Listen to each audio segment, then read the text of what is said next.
സംസ്ഥാനത്ത് വേനൽ മഴ അങ്ങനെ ശക്തി ആർജിക്കുകയാണ്. വ്യാപക മഴയ്ക്ക് സാധ്യതയെന്ന് കാലാവസ്ഥാ നിരീക്ഷണ കേന്ദ്രത്തിന്റെ അറിയിപ്പ് വരുന്നു. 2 ജില്ലകളിൽ ഓറഞ്ച് അലർട്ടും 8 ജില്ലകളിൽ യെല്ലോ അലർട്ടും പ്രഖ്യാപിച്ചിട്ടുണ്ട്.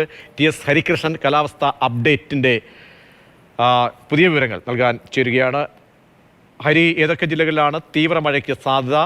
കാറ്റിന്റെ ഗതി എങ്ങനെയായിരിക്കും? തീരദേശങ്ങളിലും മറ്റ് മലയോര മേഖലകളിലും ഒക്കെയുള്ള ജാഗ്രതാ നിർദ്ദേശങ്ങൾ ഏതു രീതിക്കാണ്? പത്തനംതിട്ടയിലും ഇടുക്കിയിലുമാണ് ഓറഞ്ച് അലർട്ട് ഉള്ളത്. അതിശക്തമായ മഴയെന്നാണ് കാലാവസ്ഥാ നിരീക്ഷണ കേന്ദ്രത്തിന്റെ പ്രവചനം. പത്തനംതിട്ടയിലും ഇടുക്കിയിലും മലയോര മേഖലകളിൽ ഉൾപ്പെടെ ജാഗ്രത വേണമെന്നാണ് ദുരന്ത നിവാരണ അതോറിറ്റി അടക്കം അറിയിച്ചിരിക്കുന്ന മുന്നറിയിപ്പ്.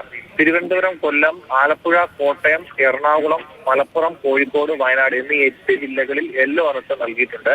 ഒറ്റപ്പെട്ട ശക്തമായ മഴ ഈ ജില്ലകളിലും പെയ്യുമെന്നാണ് കാലാവസ്ഥാ നിരീക്ഷണ കേന്ദ്രത്തിന്റെ പ്രവചനം. ഇവിടെയും മലയോര മേഖലകളിൽ താമസിക്കുന്നവർ ജാഗ്രത പാലിക്കണമെന്നാണ് അറിയിപ്പിൽ പറയുന്നത്. കാറ്റിന്റെ വേഗത കൂടുതലായിരിക്കും, ഒപ്പം തന്നെ ഇടിയും മിന്നലിനുമുള്ള സാധ്യതയുണ്ട്. അതുകൊണ്ട് തന്നെ ഇടിമിന്നൽ ജാഗ്രതാ നിർദ്ദേശങ്ങൾ പാലിക്കണമെന്ന് അറിയിച്ചിട്ടുണ്ട്. ശനിയാഴ്ച വരെ മഴ ഈ രീതിയിൽ തന്നെ തുടരാനാണ് സാധ്യത. കള്ളക്കടൽ പ്രതിഭാസത്തിന്റെ മുന്നറിയിപ്പ് അനുസരിച്ച് തീരദേശവാസികളും ജാഗ്രത പാലിക്കണം. ഉയർന്ന തിരമാലയ്ക്ക് സാധ്യതയുണ്ടെന്നാണ് അറിയിപ്പ്.